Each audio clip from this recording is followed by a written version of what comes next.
Well, here we are once again in the Christmas shopping season, and we see all the hustle and bustle that's going on in the shopping malls, and everybody's trying to rush to prepare for this coming Christmas. And of course, people are preparing food and buying gifts, and of course, they're trimming their trees and putting the light bulbs up and the mistletoe and the holly wreaths and all the rest of it. And of course, the mothers are all lining their kids up to go inside a house where there's this fat guy in a red bodysuit and black boots and a white fluffy beard.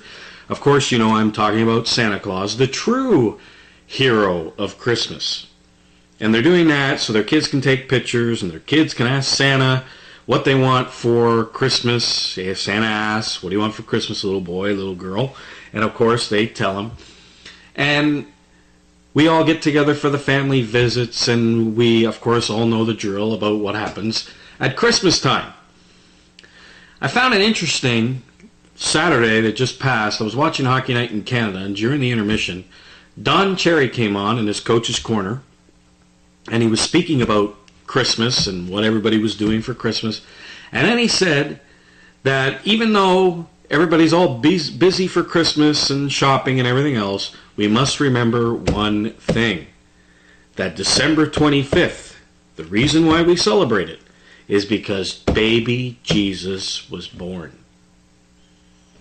And sincere as he is, and also other people that say Christ, put Christ back in Christmas, Jesus is the reason for the season, sincere as they are, is that true? And you notice people, how busy that they are at this time, trying to get everything together, trying to buy their gifts, trying to prepare everything, their houses. Do you think anybody in their busy schedule would just grind their life to a halt? Just a screeching halt. Just for 1 minute.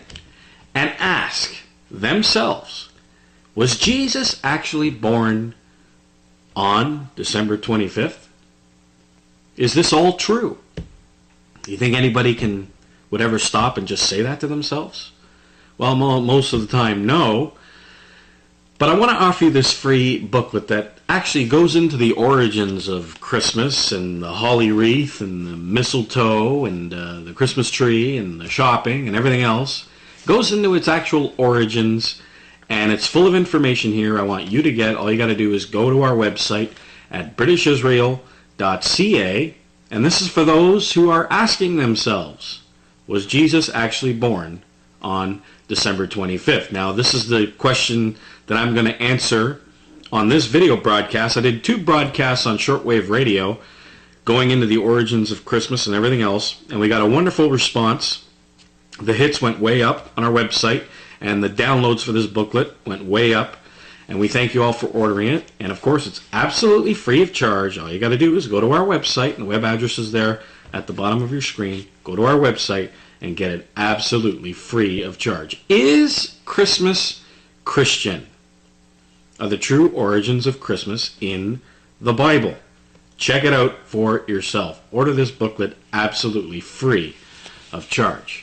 Now, in this video broadcast, I want to just focus on one thing. Can we prove in the Bible what month, and maybe the exact day, in which Jesus Christ was actually born? Can you prove it in the Bible? Now, number one, you cannot find in the Bible December 25th is Jesus' birthday. It's not there. It's not in the Bible. I can't help it. I didn't write the Bible. All right, now, a couple of more proofs. I want to go to Bullinger's Companion Bible and show you a couple of more proofs that show that Jesus was not born in the wintertime. He says here in Appendix 179, the first proof he gives is the travel that Joseph and Mary took and to Bethlehem. We've all seen the movies where we see Joseph and Mary going through the desert. The wind is blowing. And, of course, it took place in the winter in Palestine. But Bullinger says here, in one of his many proofs, that it didn't take place in the wintertime. The extreme improbability, amounting almost to impossibility, that Mary, under such circumstances, could have undertaken a journey of about 70 miles through a hill district averaging some 3,000 feet above sea level in the depth of winter. The travel would have been difficult. Second proof. Of course, we read in the Bible, shepherds are abiding in their fields by night. Well, Bullinger says here that this could not have taken place in December. Shepherds and their flocks would not be found abiding in the open fields at night in December for the paramount reason that there was no pasturage at that time. It was the custom then, as now, to withdraw the flocks during the month of October and November from the open districts and house them for the wintertime. So by October, the shepherds would have put in their flocks indoors and kept them there for the wintertime. We read the shepherds, when Jesus was born, were abiding in their fields by night. So this could not have taken place in the wintertime. Third proof, the Roman census that we read of in Luke the 2nd chapter, he says the Roman authorities, in imposing such a census taking for the hated and unpopular foreign tax, he says, would not have enforced the imperial decree at the most inconvenient and inclement season of the year, meaning the wintertime, by compelling the people to enroll themselves at their respective cities in December. In such a case, they would naturally choose the line of least resistance and select a time of year that would cause least friction and interference with the habits and pursuits of the Jewish people, which makes absolute sense, total sense.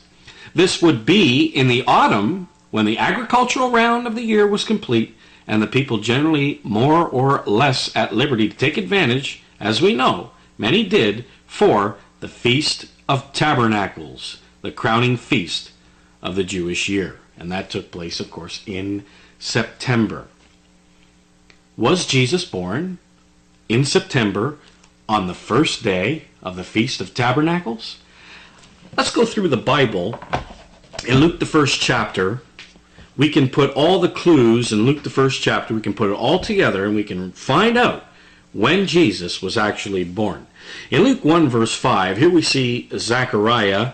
This is John the Baptist's father. And it says here that in the days of Herod, king of Judea, verse 5, a certain priest named Zechariah of the course of Abijah. Now this course just meant the week. And he was of the course of Abijah, and we look in 1 Chronicles, the 24th chapter, verse 10, that it is the 8th week. Now Vine says here about this word course, in the Greek it is ephemeria, and it says primarily daily service, and it says the course into which the priests were divided for the daily service in a temple, each class serving 7 days. And then he cites 1 Chronicles 9 verse 25. So it literally meant the week in which he had to service in the temple according to his course of the Levitical priesthood. This course of Abijah took place on the 8th week. In the book of Exodus, we know that the Israelites started their year in the month of Abib, which is April. So, the 8th week takes us to the month of June. So in June, Gabriel says to him that his wife is begotten and she is with child, and of course that child was John the Baptist. In verse 23 it says, and it came to pass, as soon as he finished his days of his ministration, the end of the week were accomplished, he departed to his own house. After those days his wife Elizabeth conceived and hid herself 5 months. So in June she hides herself 5 months. We get to November. Now in verse 26, in the Annunciation of Mary, it says in verse 26, and in the 6th month. Now specifically, what does it mean by the 6th month? Is the 6th month of the year? No. In verse 36, it says this, behold, thy cousin Elizabeth, talking to Mary, she hath conceived a son in her old age, and this is the 6th month with her, who was called barren. So when it says here in verse 26, the 6th month, it means the 6th month of Elizabeth's pregnancy. So if it's the 6th month of her pregnancy, and she hit herself 5 months, let's kind of backtrack here. June, the Annunciation of John the Baptist. She was conceived with John the Baptist. Hit herself 5 months, we get to November. In the 6th month of her pregnancy, we get to December, and this is when Mary was found with child of the Holy Spirit. December. December is when Mary was begotten of the Holy Spirit.